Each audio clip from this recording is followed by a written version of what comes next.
This is a very proud moment for all of us at the university, and I'm delighted to have the opportunity to congratulate you personally on becoming a graduate of the University of Essex. Since I've become the Vice-Chancellor, I've had the opportunity to meet many of our students, and I'm astonished at what you have achieved whilst at Essex, and the way in which our university has transformed your lives.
An Essex education is not just about getting a degree, important though that is. An Essex education is about providing opportunities for personal development, engagement in sport, volunteering, music and the arts, and discovering who you are, and making friends with people from across the world who will remain your friends for life.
Please be seated.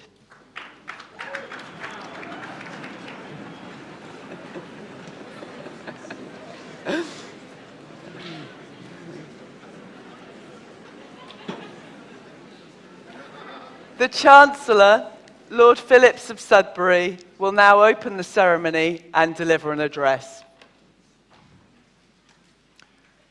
Graduands, ladies and gentlemen, I declare this graduation ceremony open.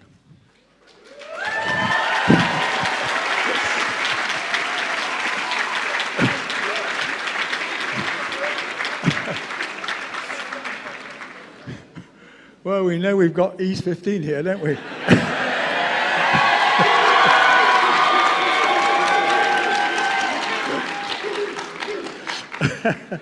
And lifts. Well, welcome, welcome, all you graduands. This is the red letter day of your lives, and it's wonderful to see the hall packed with your friends and relatives. And I'm sure that I speak for all those who are graduating today when I thank you very much indeed for coming, and some I'm sure will have come from a long way. I'd like to very briefly just mention one or two special guests. We have, first of all, Liz Bailey, who's going to receive an award later in the proceedings, and you will hear about her from the orator, and her family are here, and we're happy to see them. There's David Boyle, is the only member of council here today, and I always mention members of council who come, because council is the crucial, decisive body in the running of the university. It's equivalent of the board of directors of a large company, and the lay members of it, and he of course is a lay member, along with the academic members, they give of their time and experience entirely out of love for this place, and we're very grateful for your presence, David. We've also got with us Father Michael Butler, who's a court honorary fellow, and that, as I say, is the our special guests of today. I must just, however, add the name of Professor Anthony Forster, the Vice-Chancellor. I normally wouldn't make reference to the Vice-Chancellor because he is the best-known person in the university, but it's Anthony's first set of graduation ceremonies, and it's been a great pleasure to see with what energy and dispatch he has leapt into the role of Vice-Chancellor, which is an extremely onerous one, and I'm just sorry I'm not going to be around to see what you do with the place, Anthony, because this is my last set of graduation ceremonies, my 11th and last, and it's been a great privilege to have this position over these years. It's a wonderful community, the university, and I can't say how much pleasure and pride I've had in being the titular head of the University of Essex. I was lucky enough to know two of the key founders of the university, John Crittall and John Table, and I think of them every time we get to one of these ceremonies, because they and a handful of other Essex men and women put such imagination and effort and drive into seeing this university created back in 1964. I also want to just briefly mention the names of my three predecessors. The first of them was Rab Butler, as he was commonly known, one of the four leading politicians of his era. And he, Lord Butler of Saffron Walden, as he became, presided over the university as Chancellor for, well, I think it was upwards of 20 years. He was followed by Sir Patrick Nairn, and then my predecessor, Lord Nolan of Braisted, who I was lucky enough to know quite well. Now, any university is a very special place, a very special institution, particularly in the present age. When I went to university in 1959, there were a handful. Today, in this country, there are 149 universities, and I think that's a great achievement over these last 50 years. And what one can easily overlook in the frenetic, some would say unsustainable culture of our times, is the foundational purpose and promise that go with university status. And I think, first of all, of universities being guardians of truth in an age not notable for it. Truth in all its manifestations, and I think of the impartiality and objectivity of the inquiry and learning within a university. And any university worth the name has to balance individual with public benefit, and to balance personal excellence with a belief in the universality of human dignity and worth. As I say, in today's world, that's a particularly daunting demand, but it's a priceless role. For, I regret to say, but I believe it profoundly, and I'm not alone, this country stands at a crucial juncture in its modern history. I think we are in the midst of a profound crisis of values. You probably have to go back over 200 years to find a time when we were poised so perilously as we are today. But I won't attempt to say more about that state of affairs because it's abundantly obvious. Every day we read our newspapers and watch our televisions. Suffice to say that corruption, fraud, dishonesty, insatiable greed, and their grisly offspring, the worst of which is probably the collapse of public trust, are, as I say, only too evident. I grew up in a very different England. Just before the war, I was born, so I grew up in the war and the post-war era, when, my goodness, everybody knew what the values of the community and country were. They just fought for them, and many had died for them. But for you graduands, it's a much, much more complex and, I believe, challenging situation. The enemy is largely unseen. But I don't know quite why I'm so certain of it. I suppose it's my 11 years here, apart from anything else, and I did my latest biannual tour of all the departments earlier this year. And you cannot but come away with a sense that, daunting though those challenges are, you will surmount them, you will meet them, you will defeat them. It won't be easy, but I believe you can and will. As a university, we're still punching above our weight. We're still 9th in the list of universities in terms of the quality of our research. That's a huge achievement, which of course is vitally important in all sorts of ways. And our academics try very hard in times that don't make it easy to maintain a vital and personal connection with the students of the university, and I know they value that hugely. Of particular note over the last year is the award by Her Majesty the Queen of a Regius Professorship for Political Sciences to this university. Only one had been awarded previously, and I think I'm right in saying that this is the only award of a Regius Professorship for anything to a university under 50 years establishment. So again, it's hats off. In funding terms, we're doing well, and the particularly notable grants this year are one of nearly £25 million to our Institute of Social and Economic Research by the Economic and Social Research Council. That's a huge achievement. And then we had a grant of not much less from the Gates Foundation for a major project into crop yields, which is obviously of the hugest global performance. On the building front, some of you who've been here before will attest. I mean, it never stops, does it?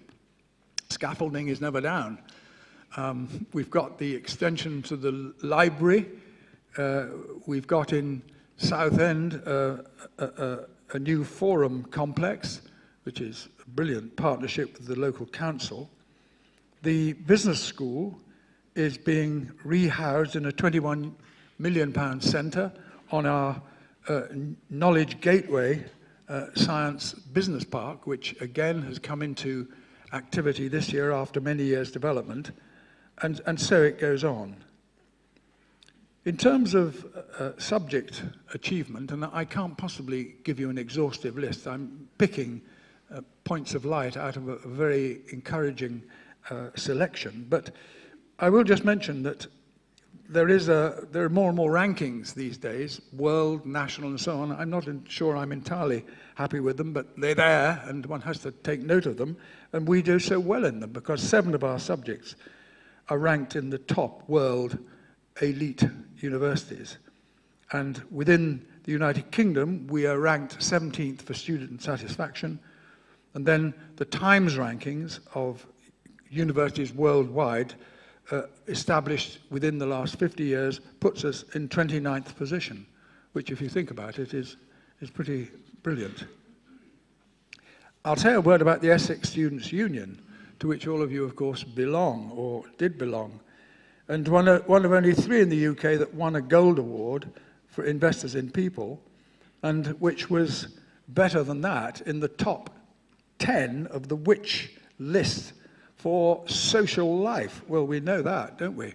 And I hope you go out there tonight and just prove the rating justified. We were also recognized internationally for our work with international students in campus life. And then the last thing I'll pick out, but I think it's a brilliant fact, is that over 900 of our students volunteered 10 or more hours for charitable and communal purposes. A word about our wonderful administrative and other non-academic staff. It's very easy to overlook them in talking about this university, but they are absolutely central and crucial to the achievement of the university, and we couldn't be more thankful to them. And now today, well, this is a magnificent knees-up for years and years of study, mostly conscientious, by you graduands at the subjects you're graduating in today. And that's why your parents and friends have come here to celebrate the occasion. We've got over 12,000 students in the university now, which is the greatest number ever, and when you set that against the difficulties of student funding and visa regimes and so on, another mark of the vitality of this place. And of the 2,745 students graduating this week in person, they come from over 106 different countries. And of course, that extraordinary diversity of traditions and origins and histories and cultures is, I think you will agree, a great, great asset to this place. It enriches everything we do and try to do. By the way, this event is being, I think they call it streamed live. Is that right? It is streamed, isn't it? Anyhow, we are being streamed live as we speak right around the world. So everybody give a little wave and say, hello, come on. Hello! There we are. And to that man at the foot of the South Island of New Zealand, you know, get back in the water. Now, just a few last reflections that chancellors are supposed to offer students on these occasions. And I suppose in my 75th year, and having had a wonderfully diverse existence, I have picked up a few tips.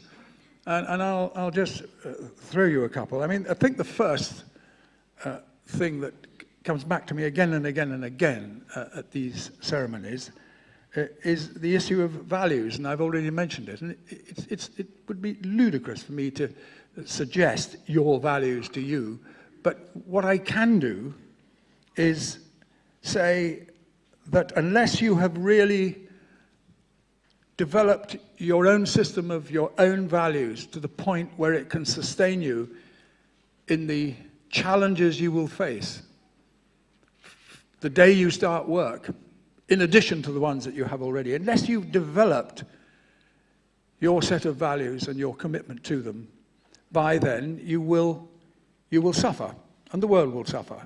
And I see, as I started as a young lawyer in the City of London in 1964, and I'm still there just as a consultant.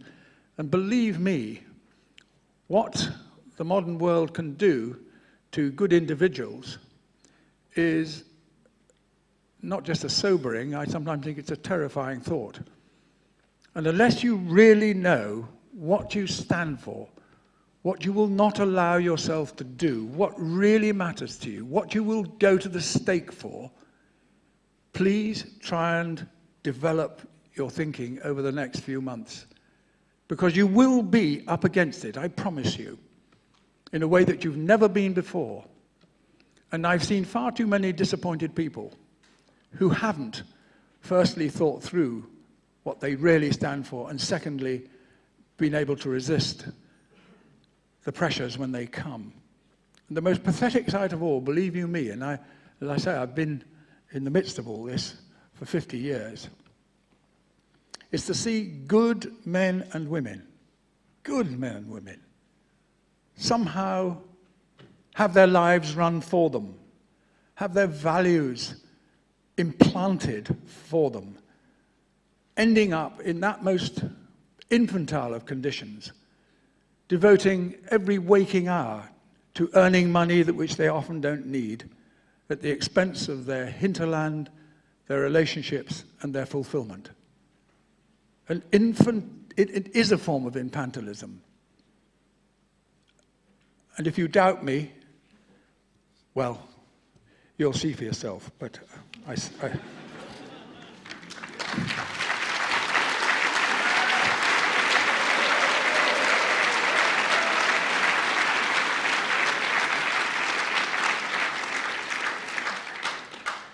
anyhow, look, we must get on with the ceremonies, but I just wanted to add a couple of points. One is the cascade of information, which falls on us every minute of every day, does it not? I mean, I don't know what to do, being an old fart from a previous generation. I can't cope with it, actually. So I've abandoned the mobile phone, and I'm not sure I'm going to stay on the email. I mean, what do you do with all this stuff that comes at you? Because we need space for reflection, to stand back. We need spiritual refreshment and relaxation. And I suppose, being children of the technological age, you've managed a lot better than I have. But beware. And of course, it's wonderful, isn't it, when you come to remaining in touch with each other. And that's the other thing I was going to say. Don't lose touch with each other.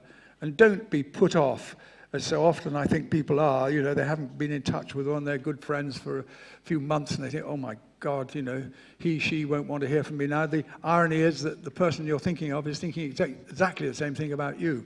And in any event, these relationships, they're the most precious thing you take away from this place.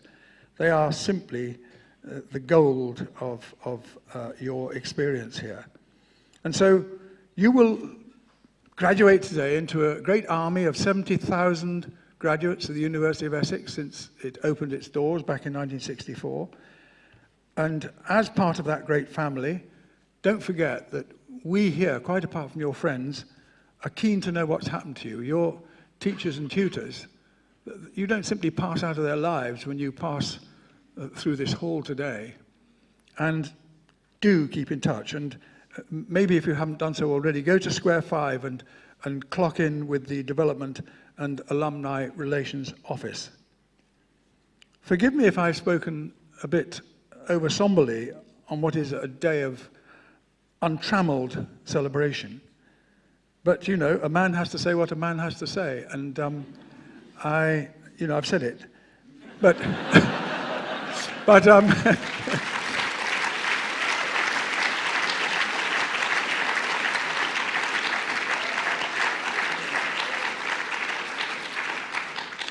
but I wouldn't have said it unless I had a deep belief that you are capable, all of you, in your different ways, of going out of here. And although, I mean, you're entering the most difficult profession, of course you are, I know that. But nonetheless, as I say, I have this profound optimism that each of you can make the world a better place in your own way, wherever you are. It doesn't have to be dramatic. But sometimes the small improvements, the small kindnesses, the small acts of love can be of quite dramatic impact on those who receive it, and indeed on yourself. I end with a quote from George Orwell, who knew more about all this than any person perhaps.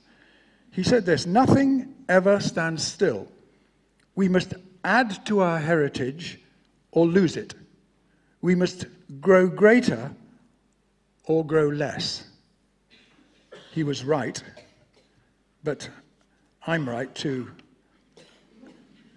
and you're going to make this place a better place. So, on behalf of the university, your parents, your friends, I congratulate you again and send you every possible wish and expectation for the lives that you'll lead when you leave this place. So let celebration unconfined commence, and we shall now proceed to the conferment of your degrees. Thank you.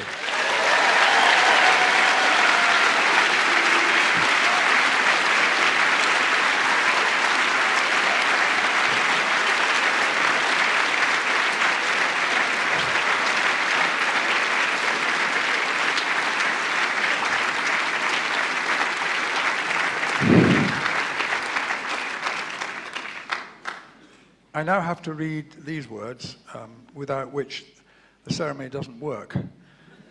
And they're these. I confer or grant on all eligible graduands presented at this ceremony in person or in absentia the degrees, diplomas, and certificates to which they are entitled.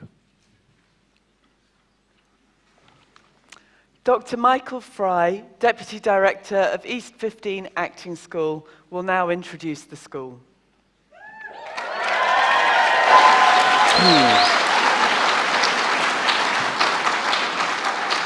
Chancellor, Vice-Chancellor, ladies and gentlemen, East 15 graduands. Last year, I did in fact present the graduands to the Chancellor. This year, it was supposed to be Professor Leon Ruin, but he's unfortunately unwell, so I'm back. And before I present, I'm just going to run through some of the achievements of our students and graduates over the past 12 months. East 15 Loughton this year accepted students from over 25 countries, played over 40 performances in a variety of theatre spaces throughout central and greater London, and continued its affiliations with a number of professional theatres. East 15 Southend welcomed the largest intake of new students to date, continued to use the Clifftown Theatre to imaginative effect and play to an increasingly local Southend audience, for the acting and community students to even involve the local Southend community in their productions. Of particular note and news of past students, former graduates Andrew Leung, Craig Millerand and Laura Risborough, along with current third-year BA acting students Josh Sanderson and Kerry Rose Larkham, all appeared in the acclaimed and well-publicised The Arrest of Ai Weiwei at the Hampstead Theatre.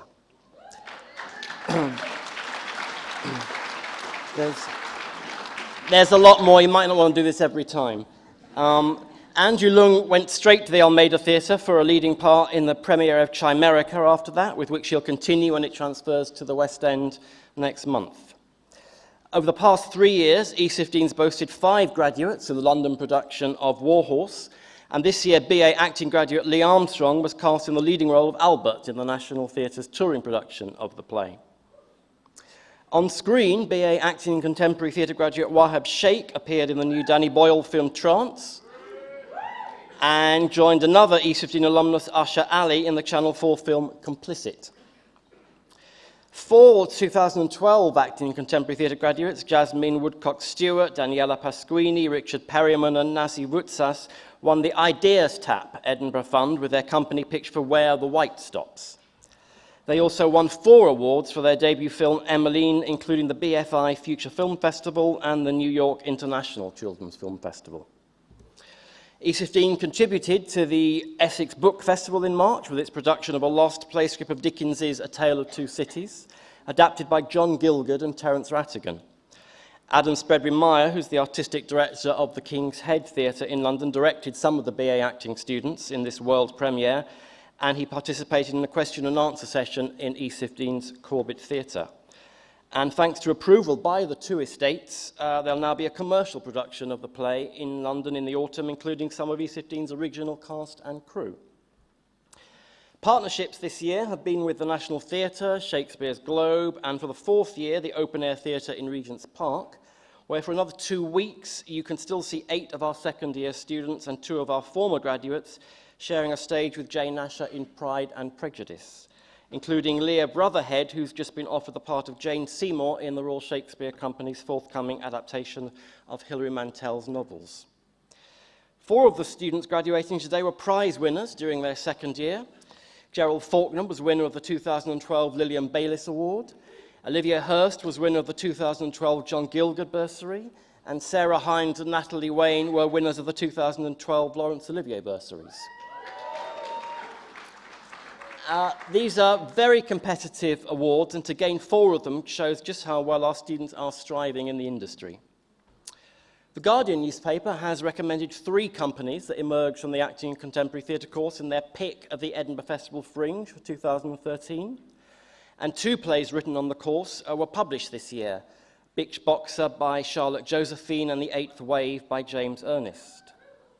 Charlotte Josephine was also cast in the Donmar Warehouse's all-female production of Julius Caesar before performing her one-person play at the Soho Theatre and accepting a year's contract at the Lyric Hammersmith. The BA World Performance students continue to produce an astonishingly diverse range of projects. Following the final year shows at the Drill Hall, the Indian play Hai Evadana and Gogol's Government Inspector, many of these students have already formed their own theatre companies. Others are touring Shakespeare, working for the BBC, or taking up scholarships to study Chinese opera in Shanghai. The acting and community theatre graduates have also formed theatre companies, and later this year they'll produce a community play about the fishing industry, a puppetry festival, and a new devised piece. A large proportion of this year's graduating technical students worked on different projects at last year's London Olympic Games and were involved in both the opening and the closing ceremonies. Graduate Adam Paul Sutton was appointed Senior Rigging and Project Manager at Unusual Rigging in Dubai, and Camilla Lord secured a 2-year contract with the BBC Props Department. 10 of the physical theatre students were asked to perform their graduation projects at the Theatre Tent at Village Green, which is a summer festival in Southend that attracts over 30,000 people. They also appeared in Tangled Feet's new production, 1 Million, which was the closing event of the Greenwich and Docklands Festival. And graduating student John Leader has just started rehearsing for the national and South African tour of Warhorse. The collaboration between East 15 and the Royal Armouries to present productions at the Tower of London entered its 6th year this summer, with the BA Acting and Stage Combat students presenting an adaptation of Richard III, which drew an audience of more than 10,000 over the week. One of the recent graduates is building a career as a major film actor in Taiwan. Several others have been working in Ireland as members of the stunt crew on Vikings, currently available on Love Film. And another graduate has just replaced another in Warhorse. You can see where the default go-to school for horses. The MA Acting graduates from last year's course have already appeared in feature films directed by Aga Ozarek, Debbie Tucker-Green, and Louisa Rowley. Others have appeared at the Gate Theatre, Stratford East, and the Watford Palace. 3 of the MA project productions from last year had performances in London and at the Brighton Festival. The MA filmmaking course had to move to a bigger studio after a particularly large intake this year, and 75% of last year's graduates in the MA filmmaking course have gained employment in the film and television industries, with the remaining 25% continuing their studies at PhD level in the UK and Australia. And filmmaking successes this year include official selection at the London Short Film Festival and the Southend on Sea Film Festival. And before I present the East 15 graduates Chancellor, I just want to pay East 15's tribute to you for the past 11 years, for your support and good humour. We're very appreciative of your regular visits to both our campuses to see our productions and sometimes our rehearsals, for your willingness to be embraced by our students at these events, and particularly this year for your Beyond the Call of Duty tour of Suffolk for 40 of our international postgraduate students who say it was one of the highlights of their year. So thank you.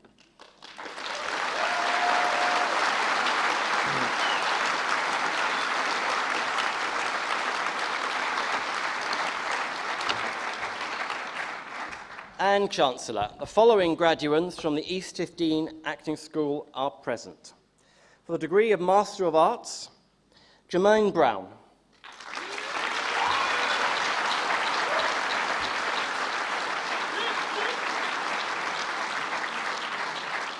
Cabrina Connaty.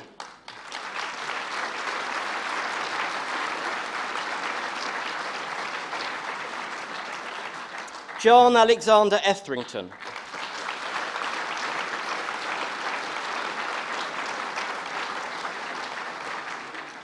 Matthew James Jewson.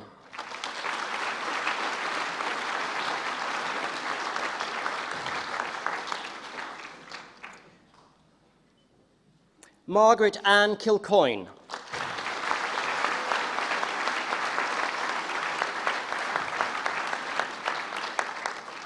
Brian John McMahon.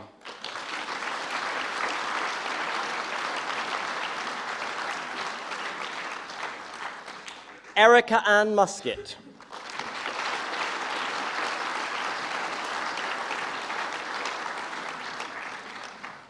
Georgina Louise O'Mara.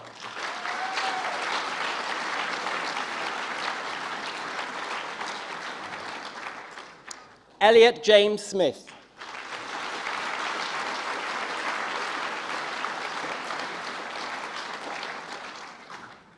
Sophia Nina Stefanou.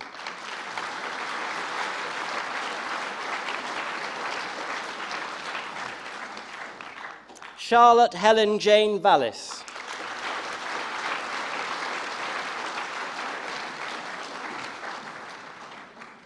Laura Rasheen Wyatt O'Keefe.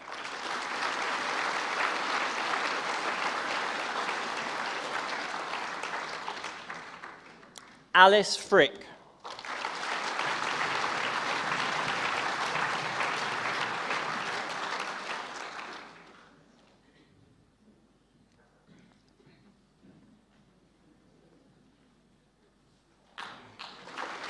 Elena Georgiou Connie.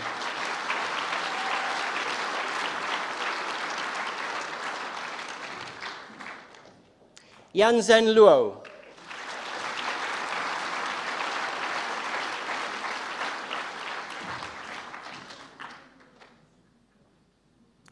Lovely Naomi Ofigo.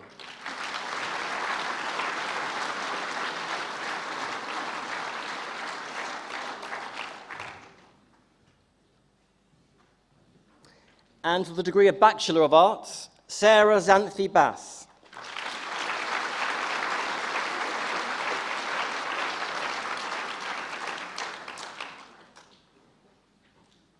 Sean Bridgman.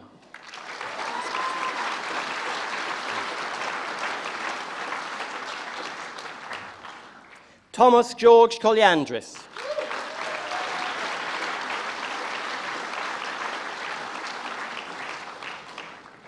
Ella Mary Gamble.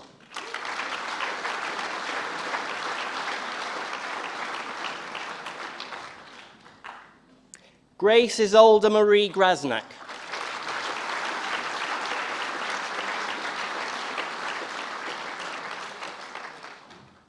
Sarah Natalia Hines.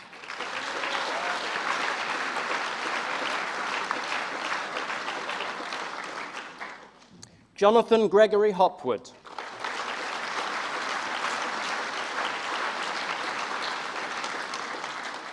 Thomas Ian Jennings.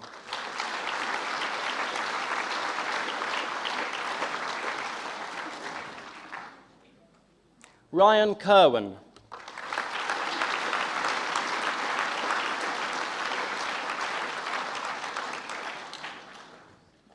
Jennifer Condell.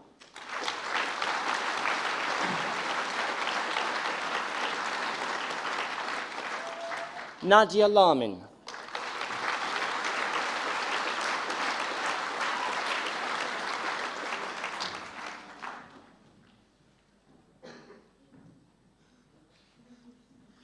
Kerry Rose Larkham.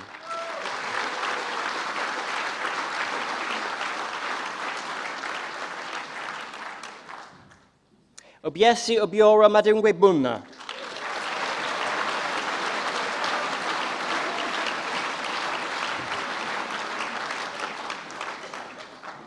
Duncan Mason.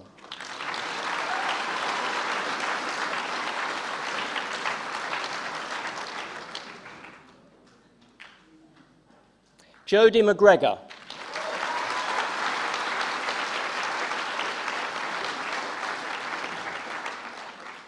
Joshua Ronnie Colin Parry.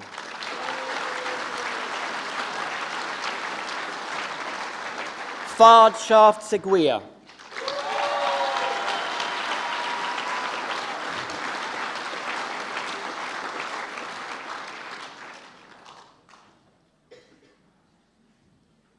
Cindy Jane Ambruster.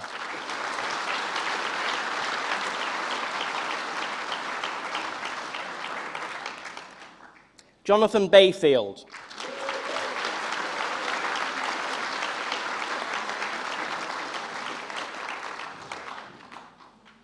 Rory Edward Campbell.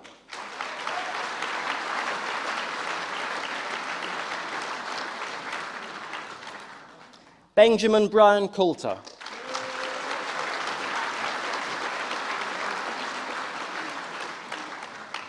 William Jack Cowell.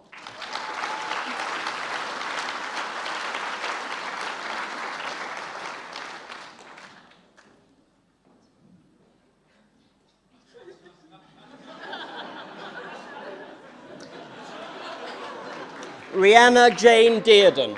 Wait a minute. He's just reminding me that there are Edinburgh festivals. If I'm going, I went last year, you really should go and see the Easter Fleet Church.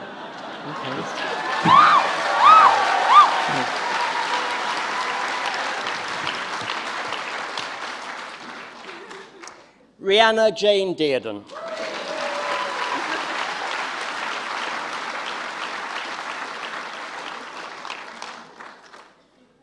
Maria Ilinka Dinculescu.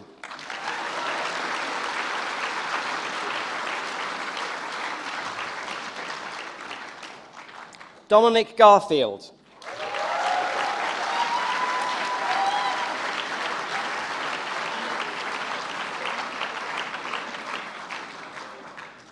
Melissa Claire Johns.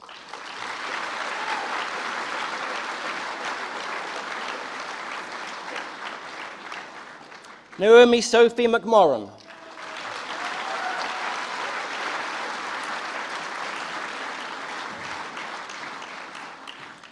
Oana Catalini Mihai.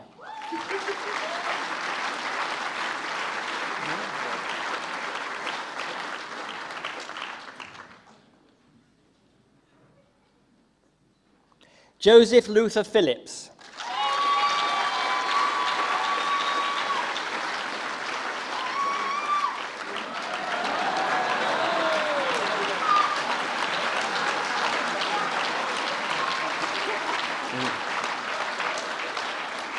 Satere Shabana Razvand.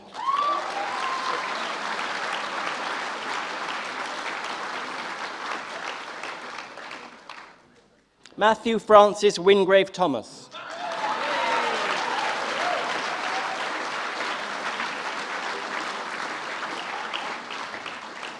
Oliver James Tunstall.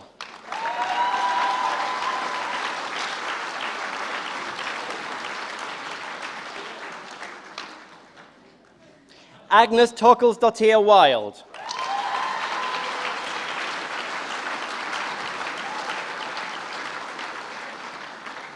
Elena Barnes-Matthews.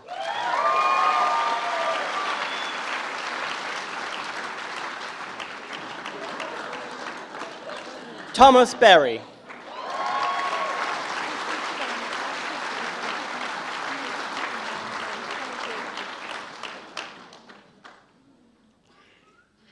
Anne Tai Boy.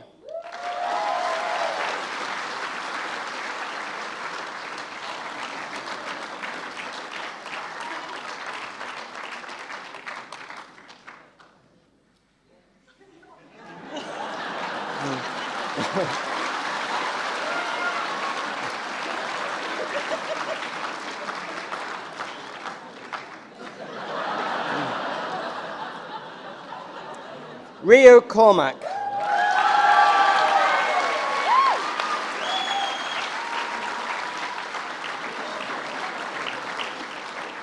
Natalie Arbel Daniels.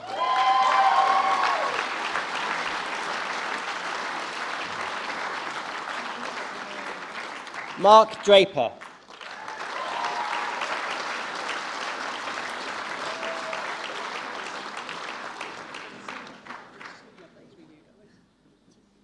Christopher David Earle.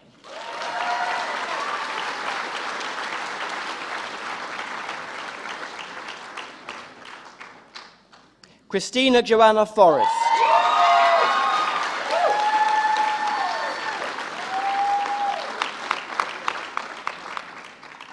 Ilana Gannon.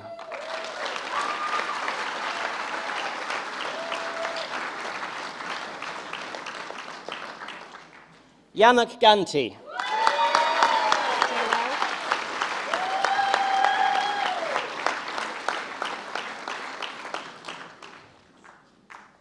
Joelle Grizzle.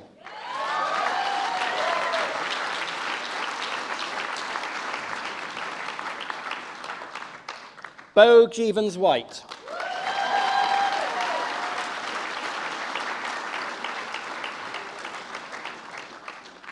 Riyad Junior Larici.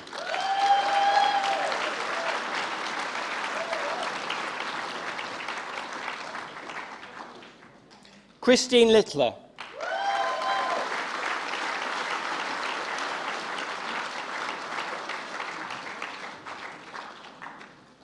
Joshua Plummer.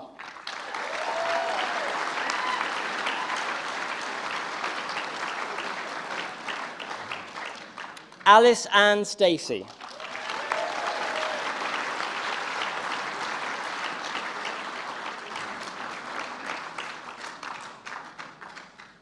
James Owen Templeton.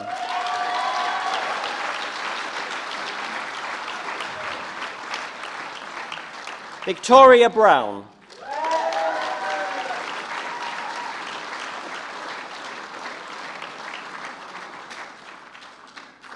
Alexander John Foreman.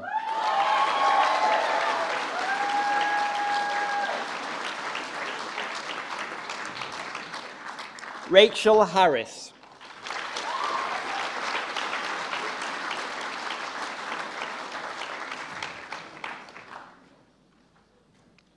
Jamie Oliver Jones.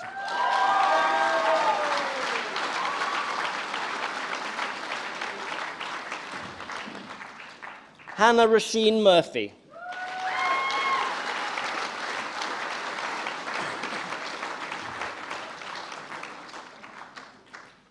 Thomas Frederick Steer.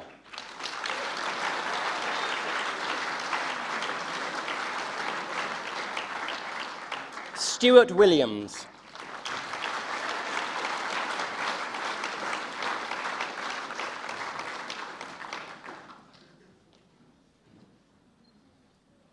Lisa Daniels.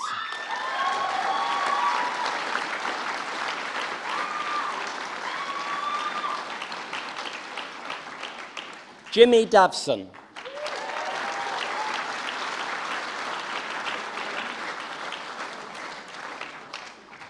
Leonardo Aparecido de Almeida Pancione.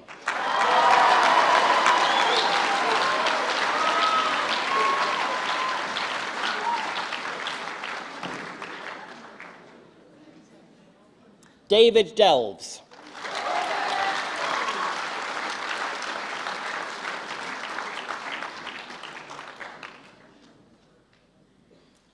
Victoria Elizabeth Franks.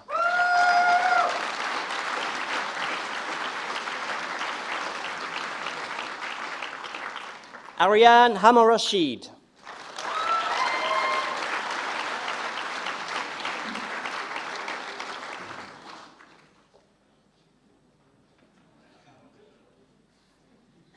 Patrick James Hancock.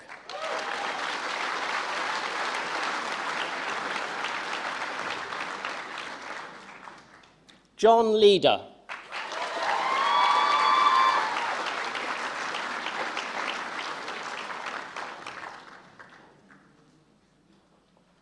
Leanne Ruby Lester.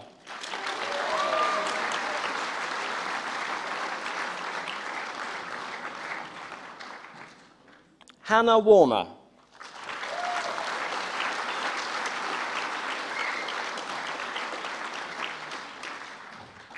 James Wheel.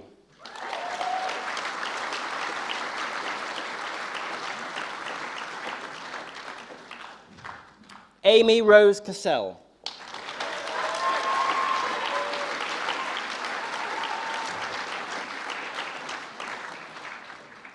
Hannah Elcock.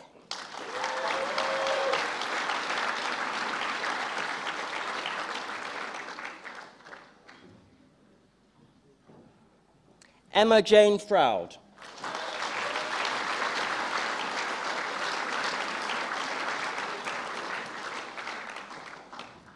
Luke Gordon.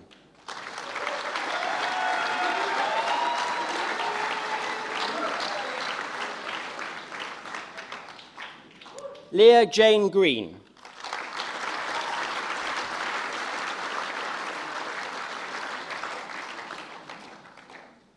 Adam Hawksley.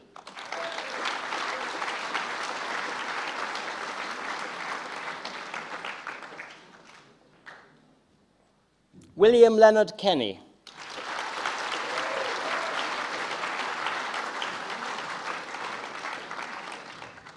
Anna Martin.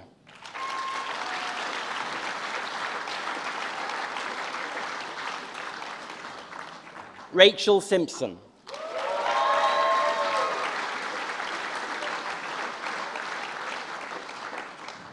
Wesley Thurston.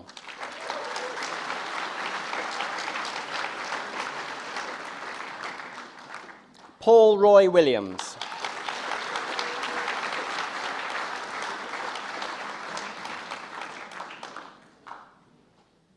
William Christopher Allen.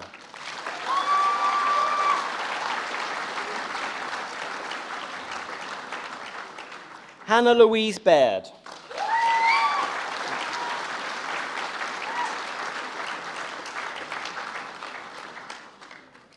George Benjamin Vincent Boundy.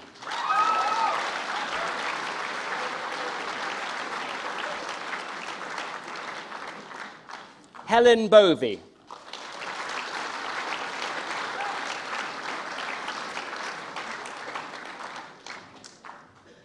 Michael Brown.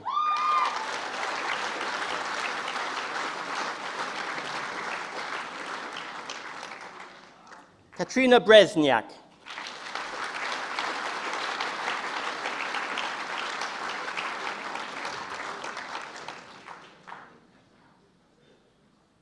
Sofia Kalmikova.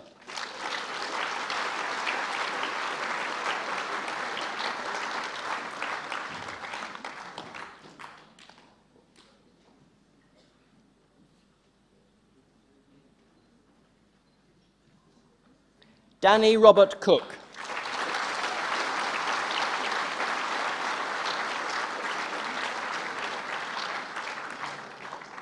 Emma Heaton.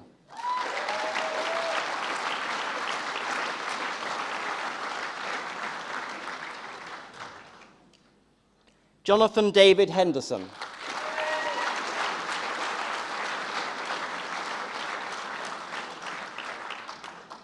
Amy Holmes.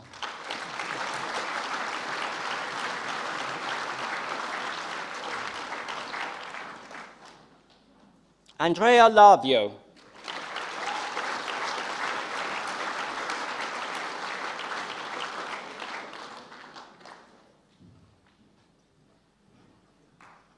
William Leach.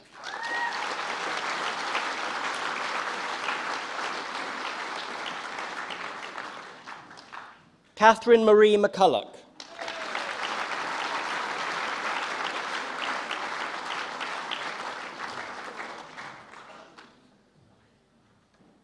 Catherine F. E. Nunn.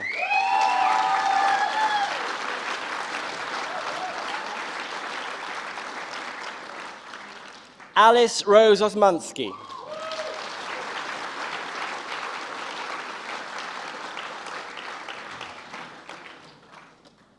Josephine Papworth.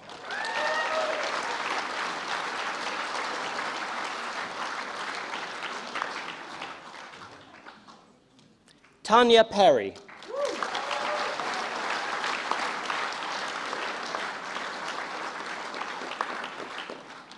Thomas Robert Phillips.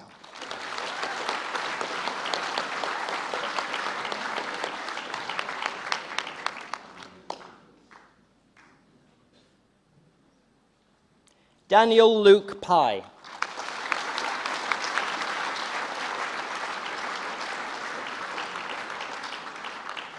Kirstine Florence Robinson.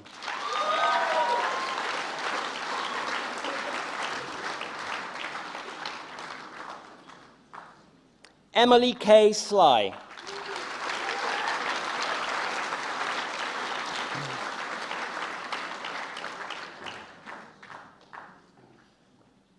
Brittany Taylor.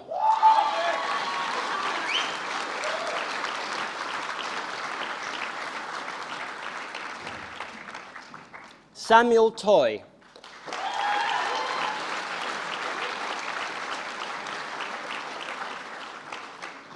Amber Lee Took.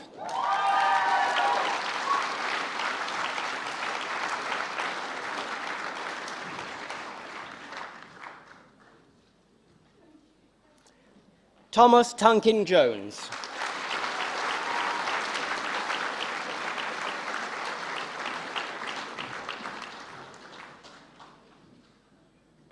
Laura Jane Watling.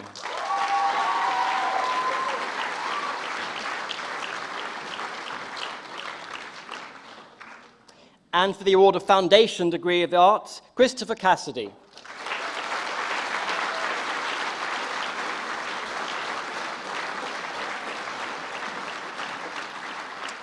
And Chancellor, that concludes the presentations of graduates from the East 15 Acting School.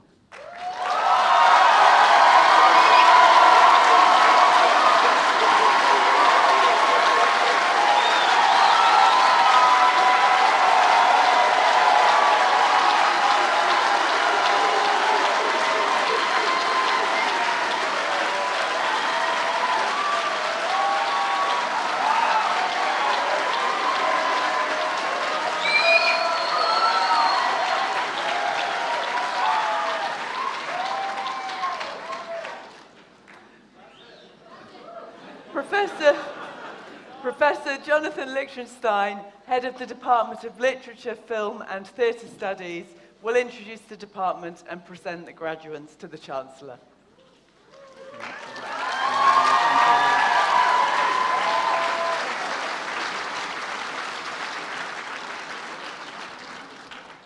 It's a pleasure to talk about literature, film and theatre studies, which I'm privileged to be the head of. I'm going to talk briefly about a conference we had, the British Comparative Literature Conference, where last week 250 scholars from around the world congregated here to share their ideas, their latest research, and to recognise the cultural significance of the Arab Spring. One of the writers, Samaya, said the following: I have just got off the plane from Cairo. The taxi to the airport was diverted around Tahrir Square. It took me 3 hours to travel 2 miles. The crowds were huge. It is a privilege to be here at Essex, to discuss, to be in an environment, to think through what is happening. I don't know what I will return to, but here I can think more clearly. I can think about what might be. And this department aims to consider and think about things which might be, and I'm going to talk about each of the strands: theatre, literature and film. Last month, theatre students from the department performed 5 new plays in the Lakeside Theatre. We called this the Essex Dionysia, curated and inspired by Dr. Liz Cootie. All the plays were written by student playwrights from the department.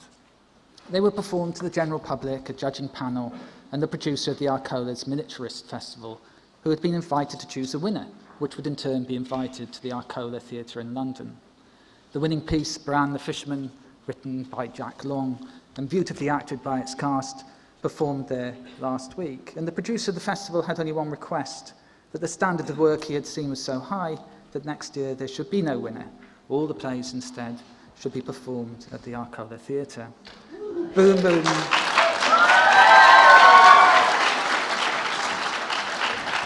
Boom Boom Terror by David Garlick and Cassie Catchpole, The Lark Ascending by Hannah Broad, Mistranslations by Liv Jones, You're So Cool by Luke Hayes, show the students' vivid writing and their original thinking. Film students here also write and make their own films. Elena Destaru's documentary, Monhache, is simply astonishing. It is a moving, intimate examination of Roma life, which she filmed on her own during the course of last year. Elena's ability to gain the trust of her subjects, to reveal the inner movement and texture of the world she was filming, was deeply impressive and made one think. In our department, third-year students are able to take independent projects. I'm going to give you a few titles. The representation of gender identity in the works of Haruki Murakami from Roseanne Hickford. The study of British romantic poets in relation to Oscar Wilde by Darren Horns. The benign Gothic in the works of William Wordsworth and Samuel Taylor Coleridge by Kateria Christodoulou. And what I'm saying is that the department can contain all these sort of competing strands. Present with me this afternoon are some of the academic staff who build and sustain this community of scholarship and creativity. Dr. Sanya Bahoun works on modernism and on the culturally complex world of transitional justice.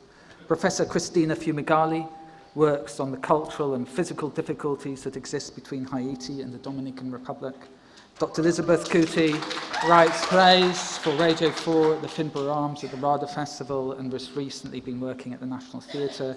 Dr. Karen Littau's research on the history of reading is celebrated as groundbreaking. Dr. Owen Robinson's writes on the literature of the southern states of the USA, and Dr. Deirdre Sargentson's works on Dante, King James's Bible, Arthurian legend, and Petrarch.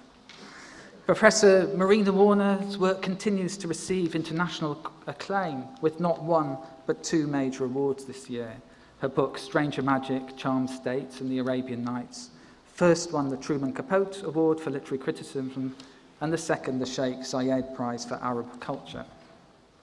Our Professor of Poetry, the Nobel Prize-winning poet Derek Walcott, opened his new play, O Starry, Starry Night, here at the Lakeside Theatre in May, and this is being performed in Trinidad and St. Lucia this September. Glyn Maxwell, whose new play, Masters Are You Mad, has just opened in Chester, published his new book on poetry, titled On Poetry, and the Guardian described it as the best book about poetry I have ever read. It's a tremendously good book. Maxwell's students are lucky to have him, and so are we. In my department, then, we can see that dissertations, essays, exams, poems, plays, and films are produced by a community of students, academics, poets, and writers who try and think things through.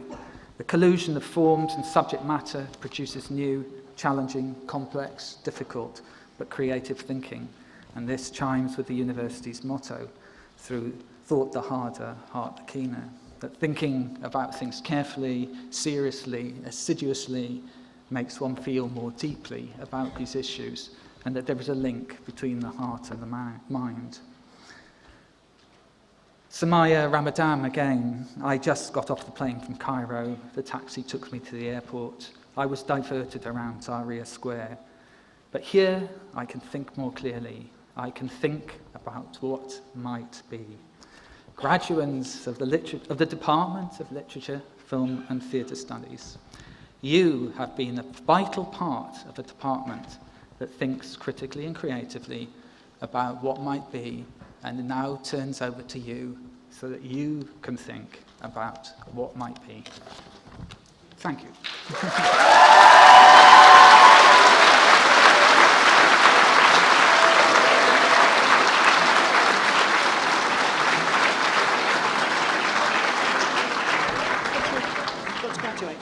Yeah, okay. Chancellor, the following graduates from the Department of Literature, Film and Theatre Studies are present. Heidi Louise Wilkins.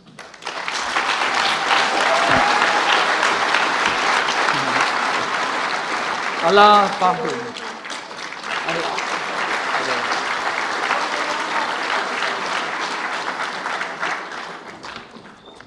Keith Alexander Curry.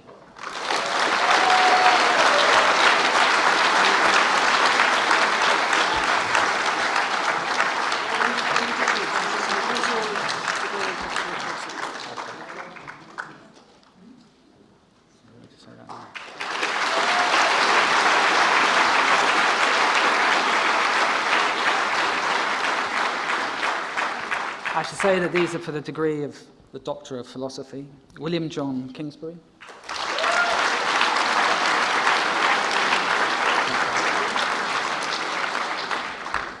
Natasha Jane Mansfield.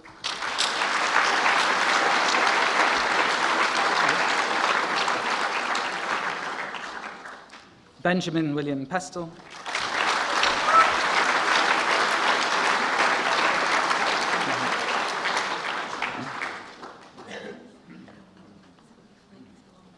Anthony John Tackling.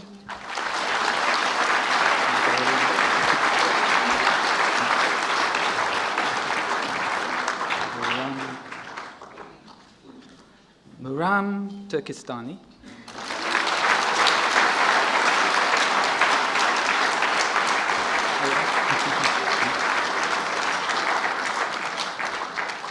Maria Ustimenko.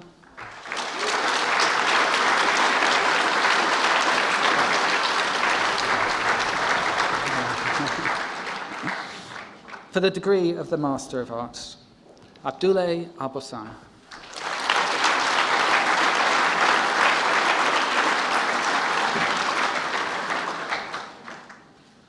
Patricia Bolenki.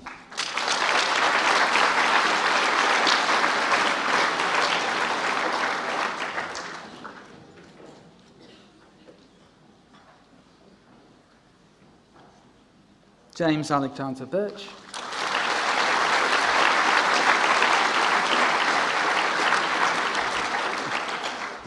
Joshua Ross Grocott.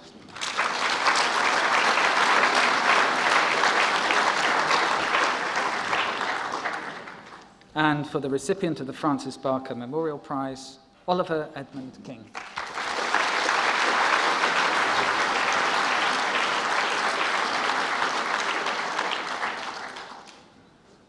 Sam Daniel Rowett.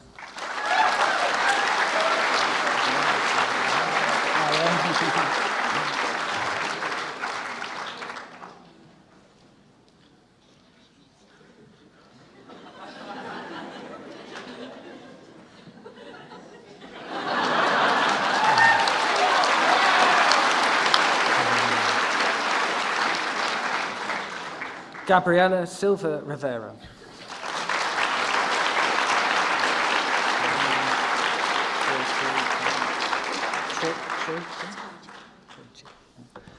Kalyani Troitsche Temink.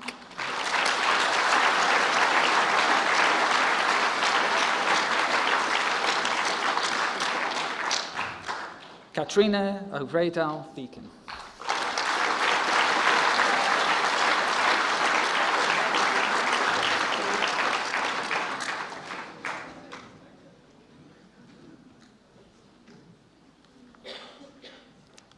Andrew Wilson.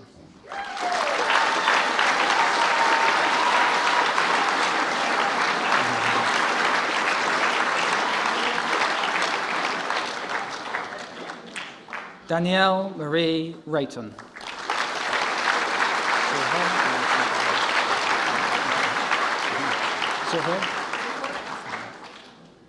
Zohor Al-Sabah.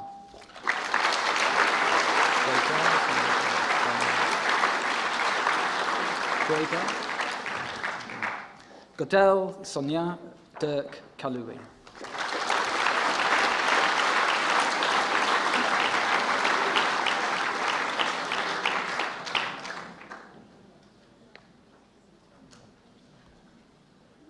Stacey Louise Carter.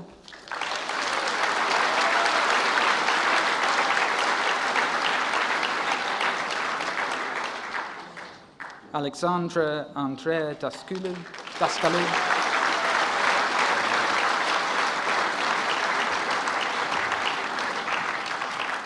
Hannah Rebecca Fletcher.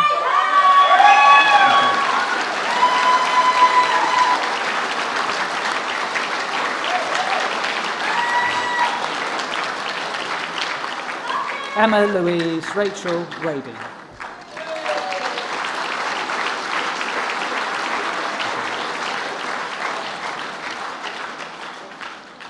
Laura Robin Strauger.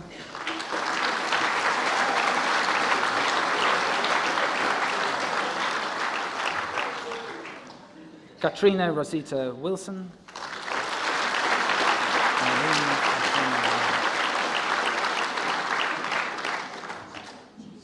Irene Apanomeri Taki.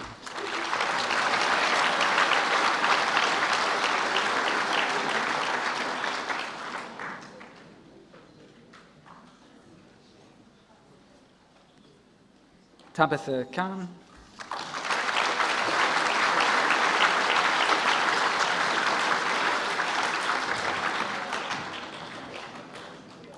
Shehzad Dore Raj.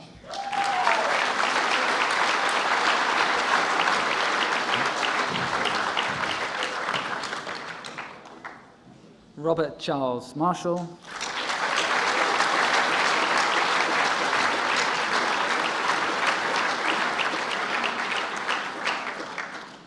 For the degree of Bachelor of Arts, Alice May Case.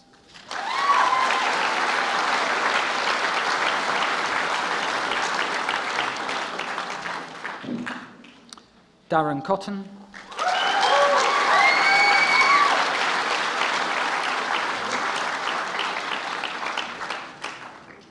Lucy Greer.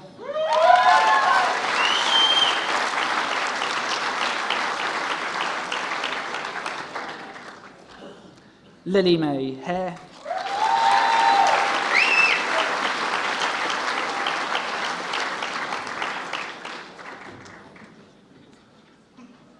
Nikita Karbanda.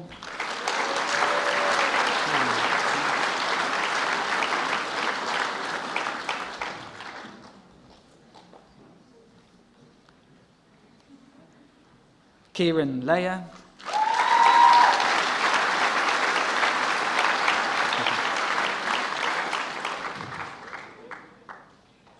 Iona Mavrikani.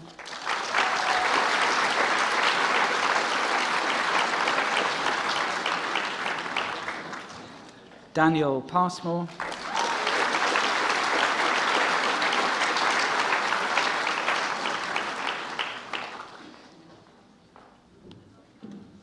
And the recipient of the 2009 and 10 Enlightenment Prize, Gavin David Taylor.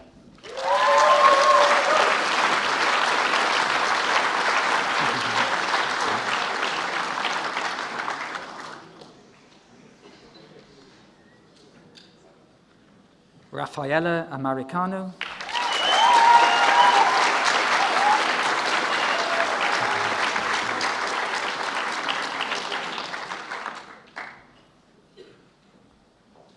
Adam Robert Baird.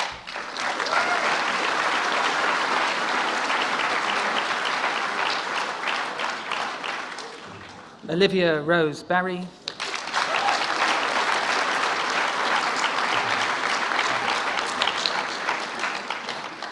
Rebecca Broad.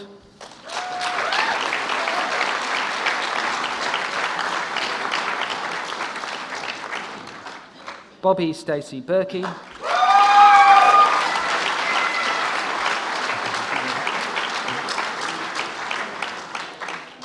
David Nicholas Byrne.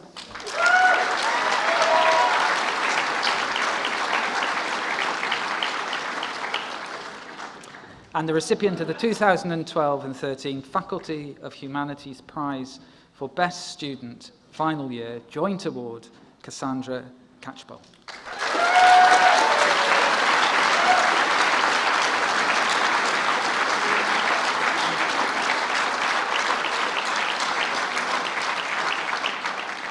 Matthew Komisky.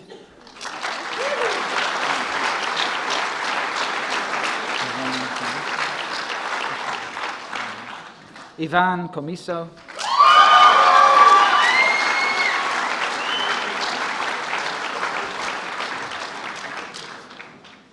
Christopher John Connolly.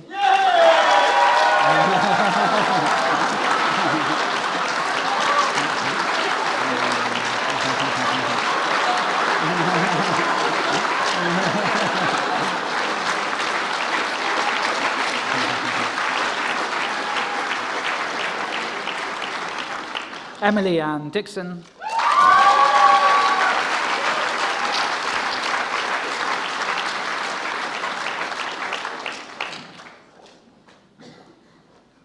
Janice Francis O. Fitzgraham.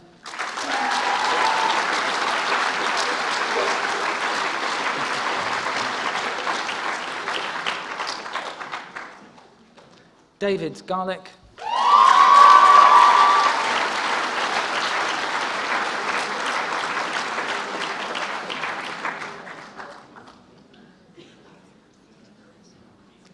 Rebecca Louise Gibson.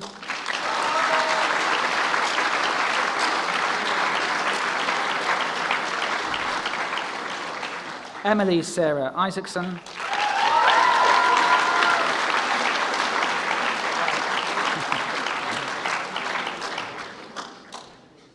Ryan John James.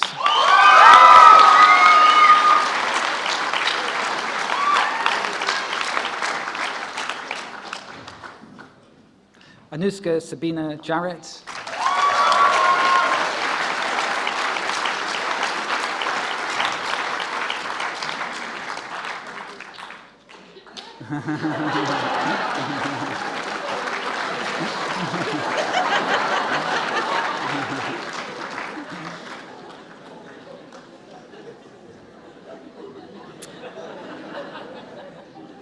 Olivia Victoria Vernon Jones.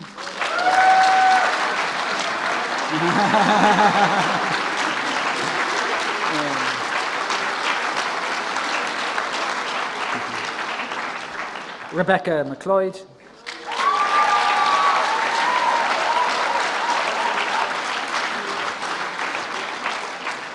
Isabel McGowan.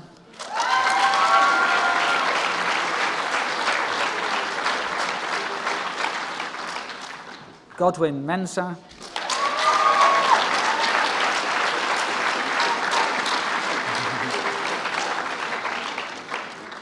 Lucy Helen Quinton.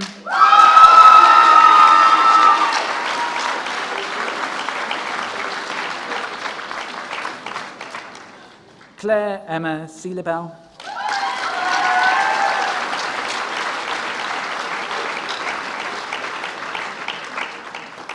Amy Seaman.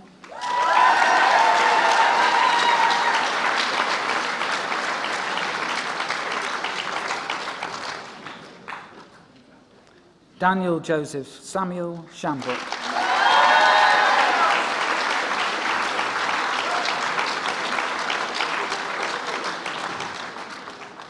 Ashley Victoria Smith.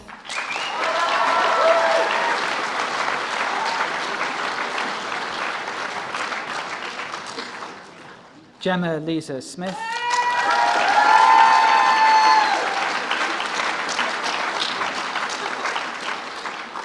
Folaranmi Sofadia.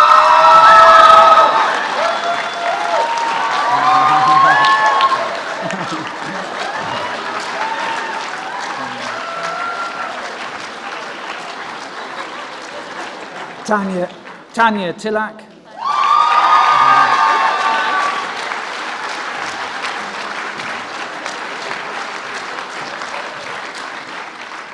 Sarah Trippett.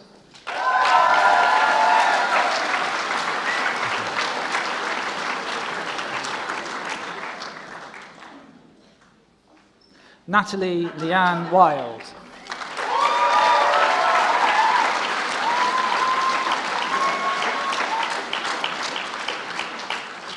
Rebecca Joy Akers.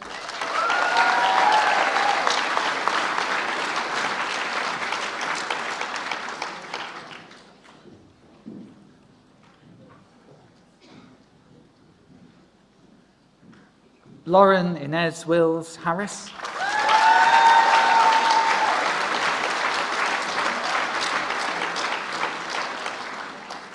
Blake Richard Knight.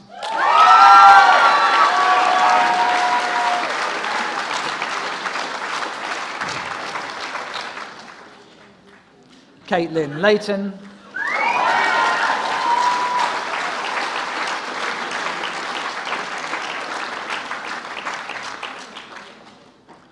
Kelsey Lee Pym.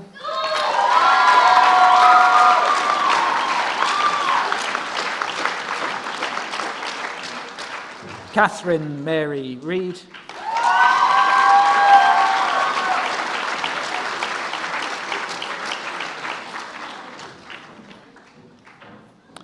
Michaela Jade Roberts.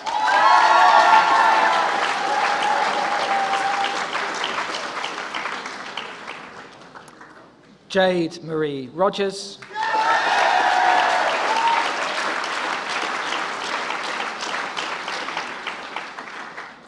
Madison Cass.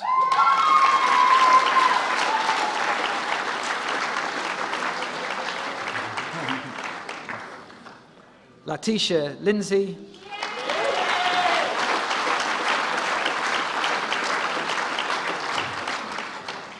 Emma McGregor.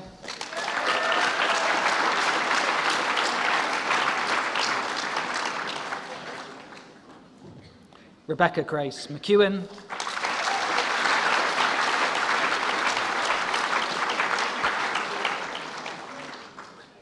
Rebecca Murphy.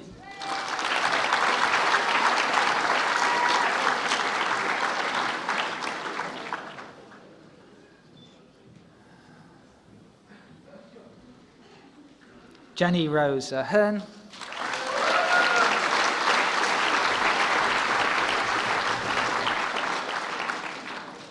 Lauren Angel.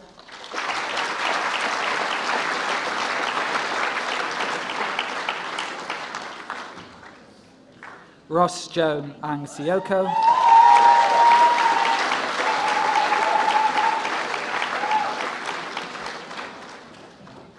Sharif Aydin.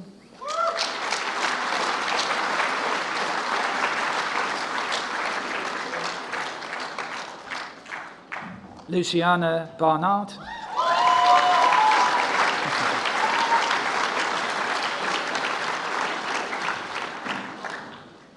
Penelope Bell.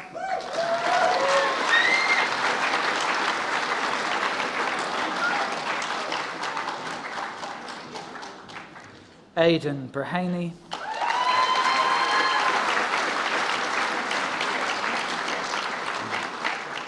Samantha Chilcott.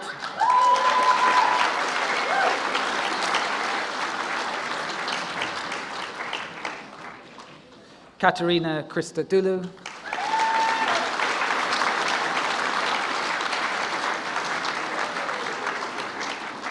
Xenia Maria Kuhl.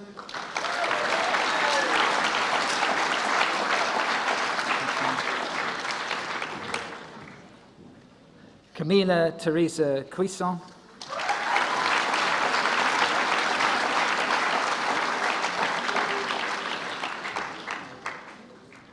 Terry Jane Dow.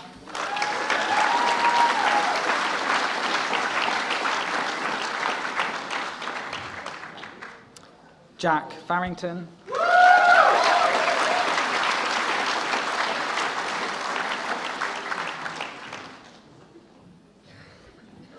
Charlotte Gibney.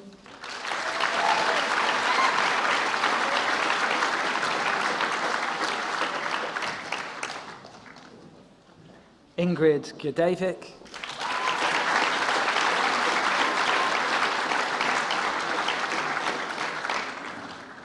Christopher Greenfield.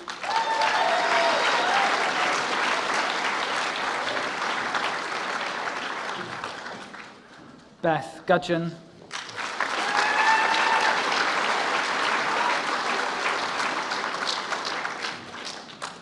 Rachel Kelly Hards.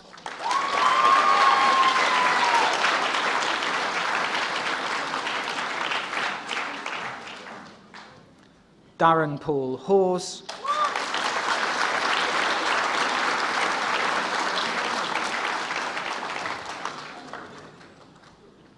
Roseanne Hickford.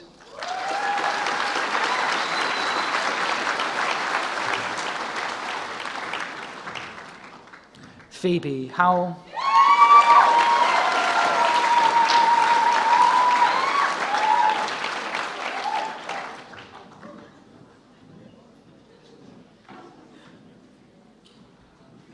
Michael Hughes.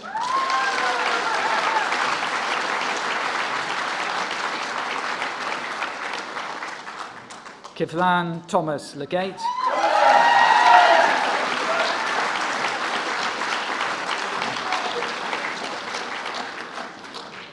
Rachel Louise McGrath.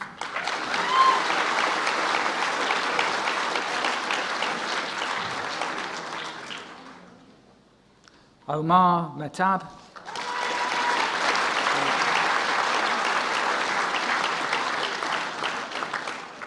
Anna Melton.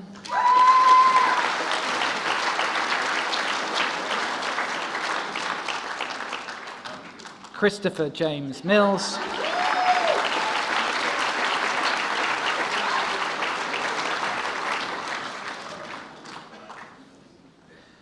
Maya Banazir Mirza.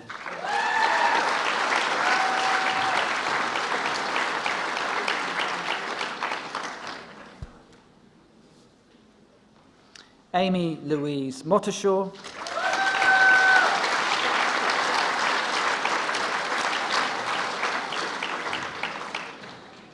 Jordan Mulvaney.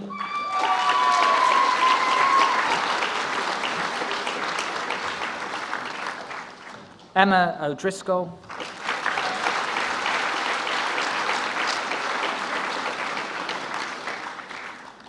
Charlotte Francis Patterson.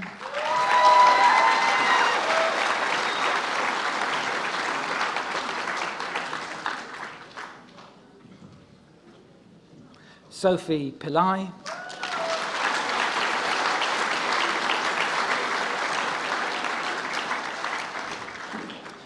Christopher James Player.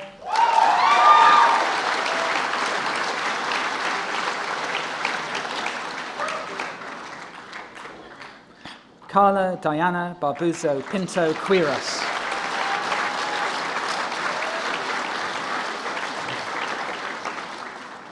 Nathan Gary John Reeves.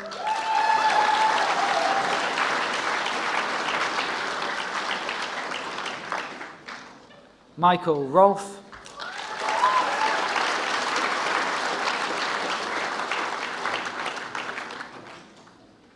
Palweshe Sathi.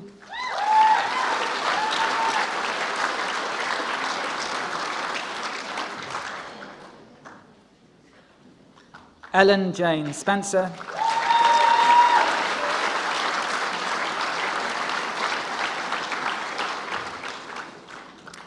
Hannah Elizabeth Stevens.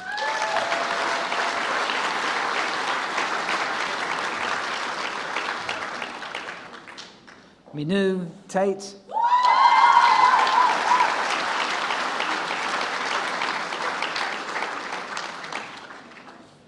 Harry Taylor.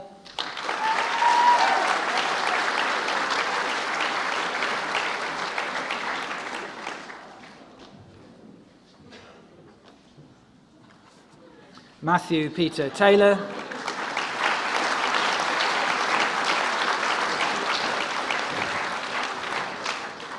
Sarah Louise West.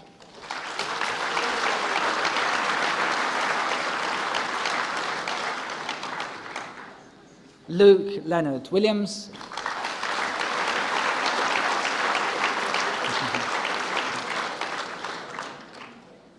Elena Maria de Staro.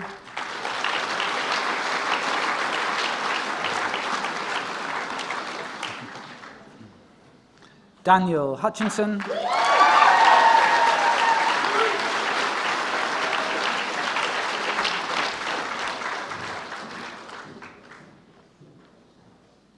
Adam Caney.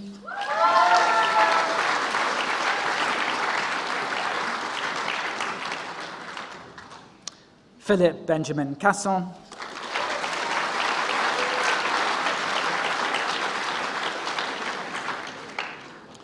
Michael Coleman.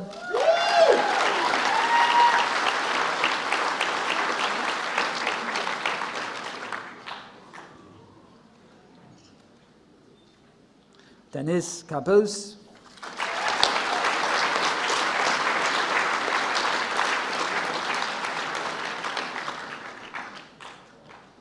Jack William Markrew.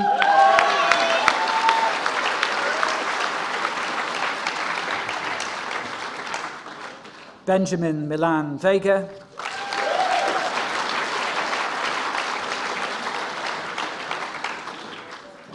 Emily Nunn.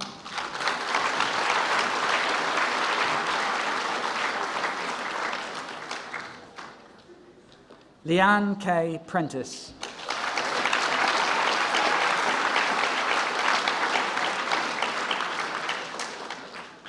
Sandy Smart.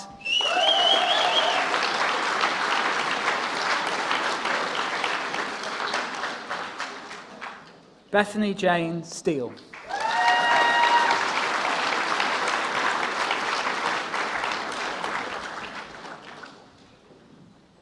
Daniel Wayne.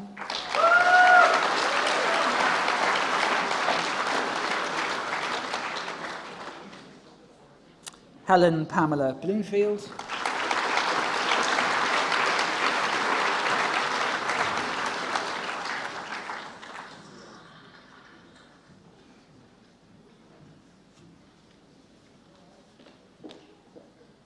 Nicholas Joseph Brett.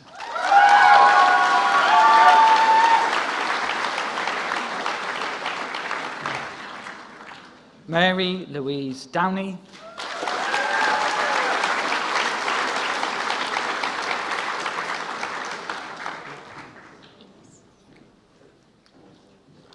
Louise Kate Innes.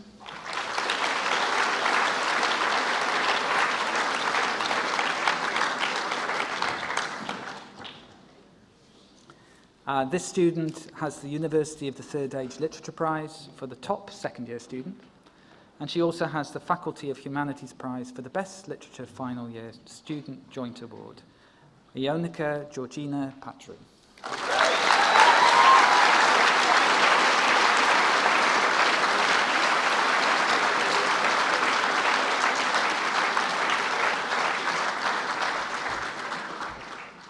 Sarah Hannah Smith.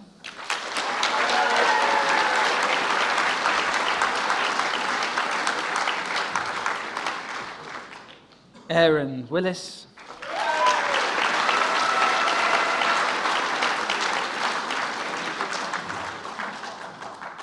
Naat Yazir Mahmood Dak Khan.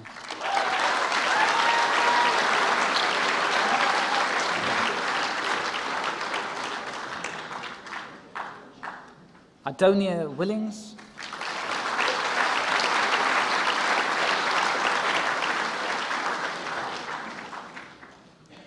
Jordan Victoria Maxwell Burke.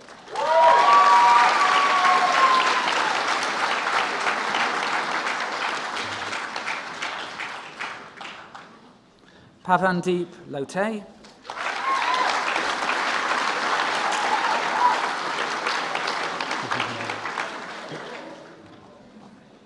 Mariam Najuma.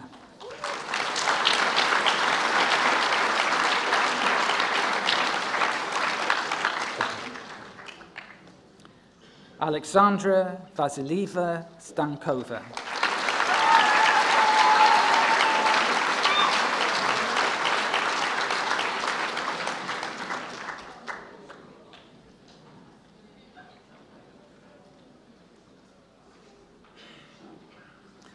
Daniel Andrew Wilkinson.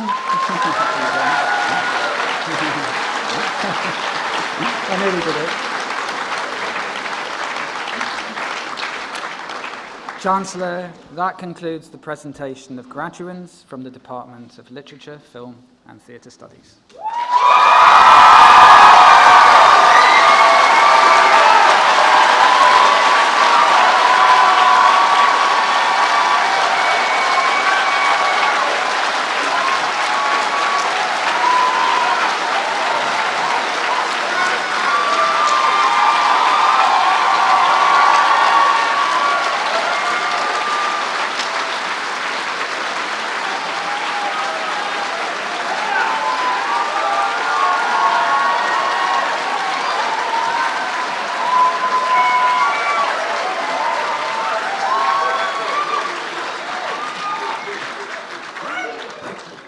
The orator, Dr. Owen Robinson, will now present the Alumna of the Year to the Chancellor.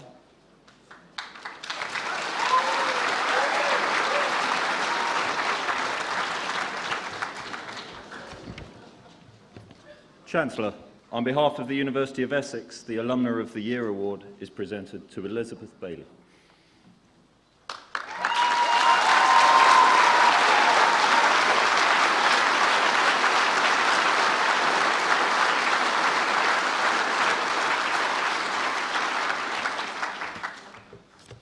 The Alumnus of the Year Award was introduced in 2002 as a way of highlighting the rich contributions that Essex alumni make in business, science, the arts and the wider community. Each year we now honour the achievements of one alumnus whose successes have affected others positively and who may be a source of inspiration and motivation for our graduands gathered here today. The Alumnus of the Year 2013 is Elizabeth Bailey. It is my pleasure to present an oration for a great teacher who I have also known as a great student, Elizabeth Bailey. It is one of the most genuinely enjoyable highlights of my job to see a student progress from being a promising first-year undergraduate, developing their skills and abilities as their studies proceed, and gaining an excellent degree. In some cases, such excellent students go on to postgraduate study, completing a master's and eventually a PhD. In the 7 or 8 years that someone like me is then working with them, one can find that ultimately one learns at least as much from them as they do from you. For me, literature is a continuous, never-ending process of dialogue between authors, texts, characters, narrators, contexts of various kinds, and, crucially, readers and the world. The academic study of literature is an important and dynamic element of that dialogue, and it is all the richer when one's fellow readers are sensitive, informed, and ever enthusiastic. I consider myself fortunate to partake in this dialogue with my colleagues here at Essex and in the wider academic world, and, most meaningfully of all, with those students who read and write and speak so powerfully about literature that my own views and approaches are challenged, enlivened, and sometimes changed. It really is an amazing buzz, professionally and personally, when this happens. Liz Bailey was one of the brightest of those brightest of students. A long time ago, it now seems, Liz took my first year introductory US literature module and took classes with me through the rest of her studies. As an undergraduate, she was a superbly committed and enthusiastic student, combining fine scholarly ability with diligence and unfailingly hard work to earn a first-class BA.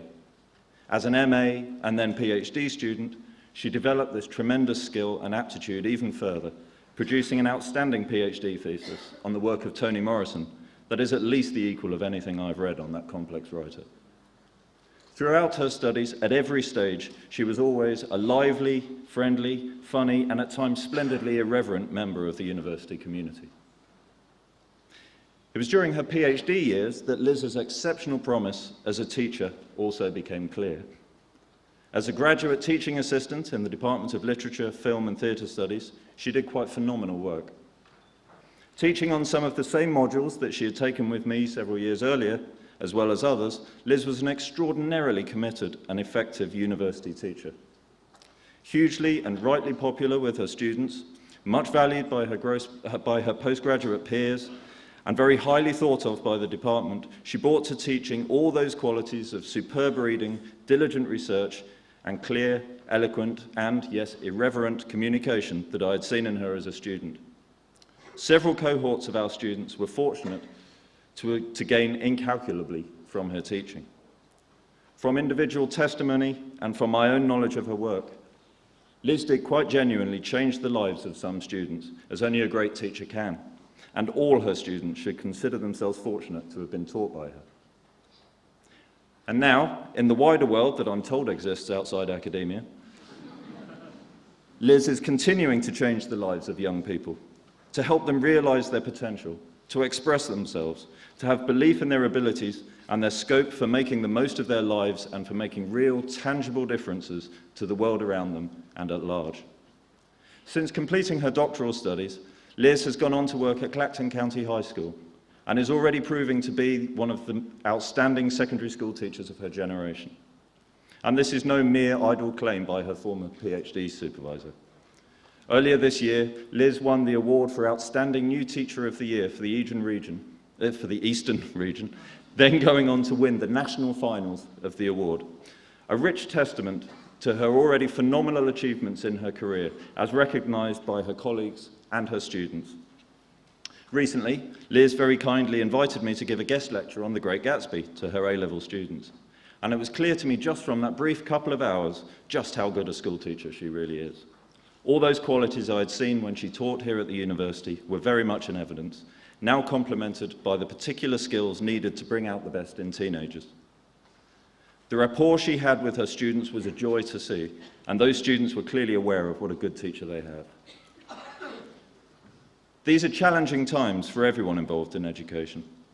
As the UK education system undergoes profound changes at every level, it is of the utmost importance that the interests of the most important people in the equation, students, continue to be looked out for, that their interests are put above the pressures of agendas and trends and, not least, massive workload. Liz Bailey is looking out for the young people she teaches. I've seen numerous deserving people from a great range of walks of life receiving the Alumnus of the Year award. Some of them are famous, some of them have achieved success of one kind or another on a global stage. Today, we celebrate somebody working in an ordinary state school in one of the more economically challenged towns in this region. As a very hard-working member of one of the most important but undervalued professions in society, Liz is making incalculable contributions to the lives of those students lucky enough to be taught by her, and as such is very genuinely contributing to the fabric of the local community in Clacton, in Essex, and indeed the wider nation and world. Now, perhaps more than ever, it is vital to recognise the achievements of those teachers who work so tirelessly for our children's futures. And as such, it is wonderfully appropriate for this educational establishment to honour a former student who believes so strongly in the positive power of education and puts this into practice every day. Though she may be less famous than some other recipients of this award, she is just as much of a star as each of them. As both an educator and a parent, it brings me great hope and solace that Liz is out there doing her very considerable best for the young people of Essex. She is an example to us all, and I'm privileged to have worked with her. It's my pleasure to introduce the 2013 Alumnus of the Year. And Chancellor, I present to you Elizabeth Bailey.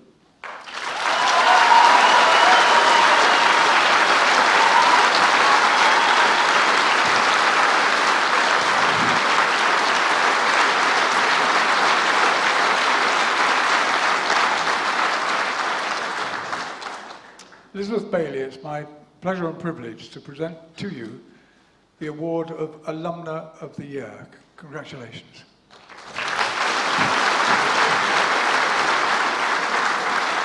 Please, sir.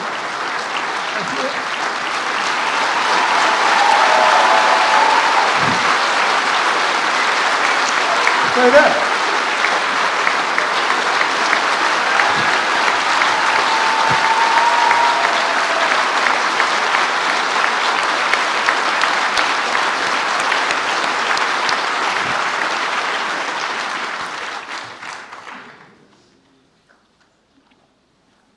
I now ask Elizabeth Bailey to address the congregation.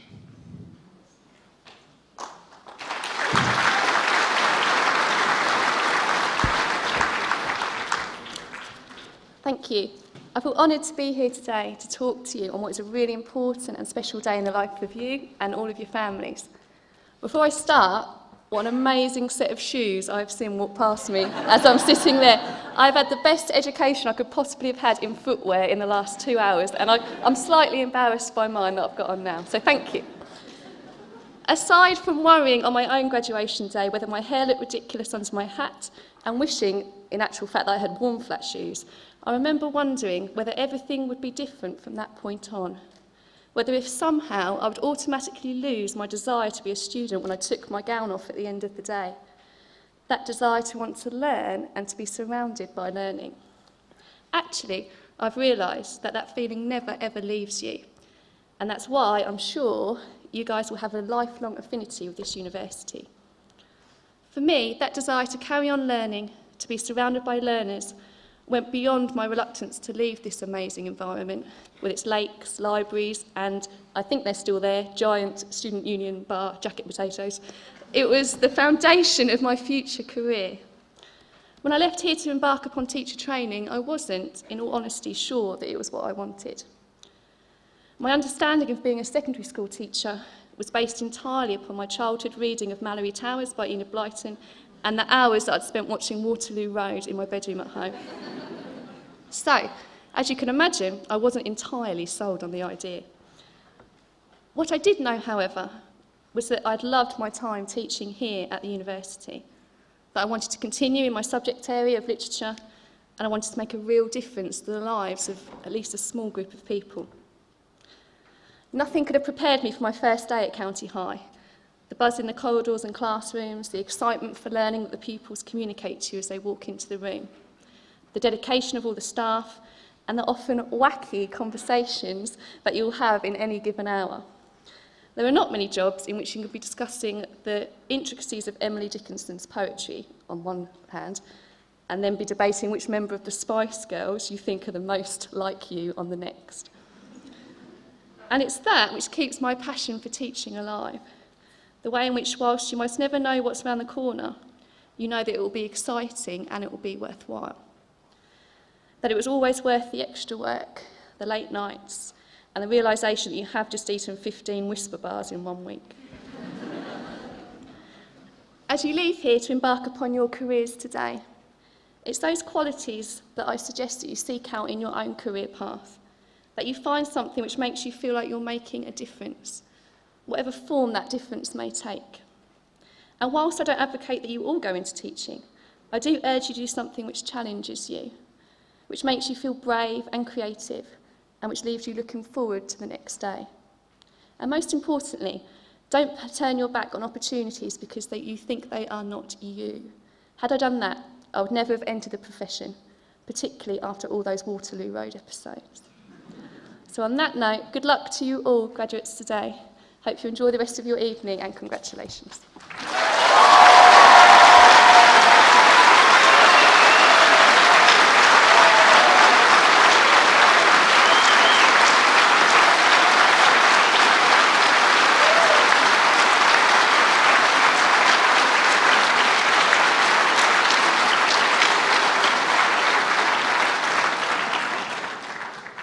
Well, Elizabeth Bailey, thank you very much indeed for that short but poignant address. And you hit the target, I think, with those up there. And I'm sure they'll follow your advice. Thank you very much.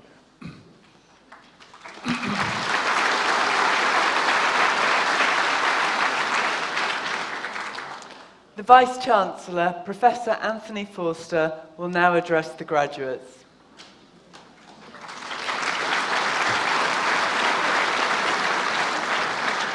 You've been an absolutely wonderful audience, and I want to address my remarks to the new graduates.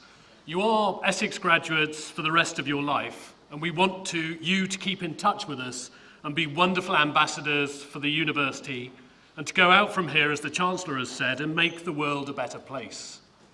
You've all worked hard, but it would not have been possible without the support of staff here at the university, and above all, support of your friends and family. So please, could our graduates stand up, give a big round of applause, and perhaps 1 or 2 whoops for all those who've supported you whilst at the university.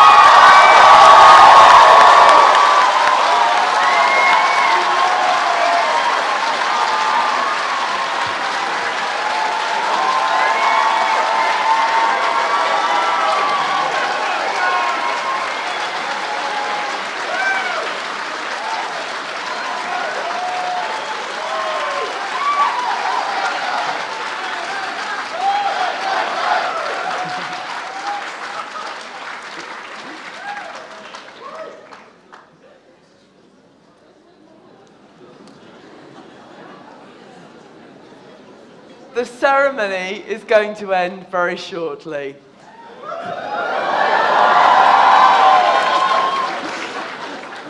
When it does, I'm going to ask you to stand for the outgoing procession. When they've left the building, if you would like, you may then take your seats while we applaud the outgoing graduates, and you can watch them on the screens as they enter over the bridge into Square 5, where you can meet them after the ceremony. Chancellor.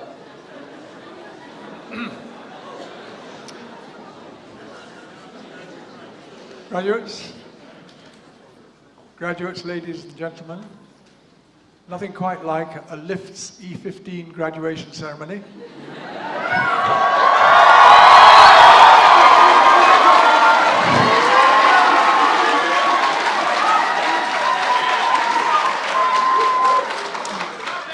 but in congratulating all the graduates and thanking all those who've come to support them again, I have pleasure in declaring this graduation ceremony at an end.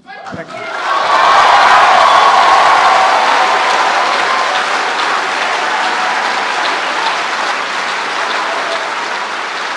Please stand. Please stand.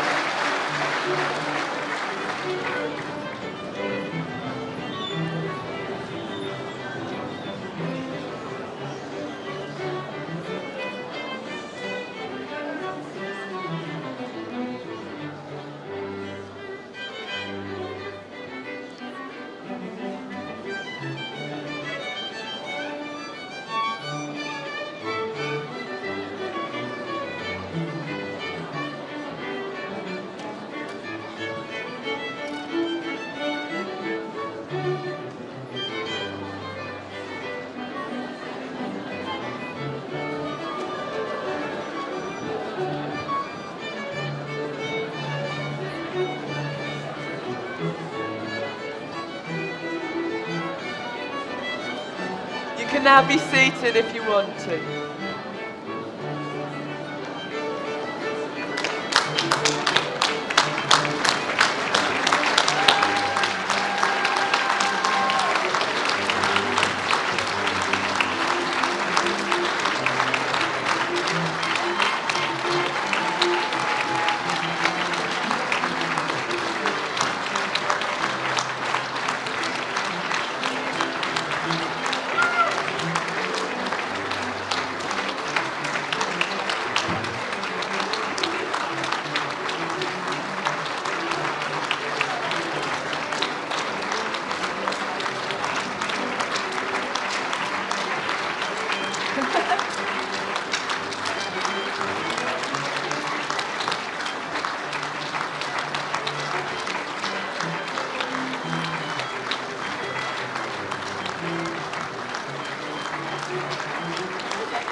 Yes, I'm glad. I've done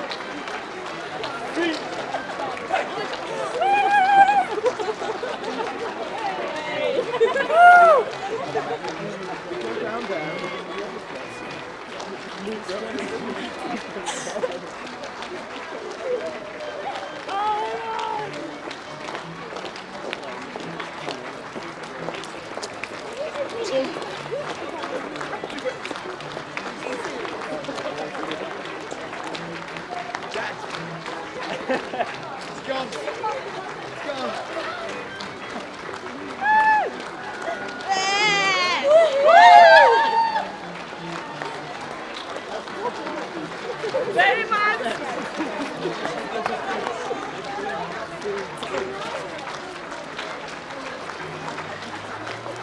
Love you, Mom.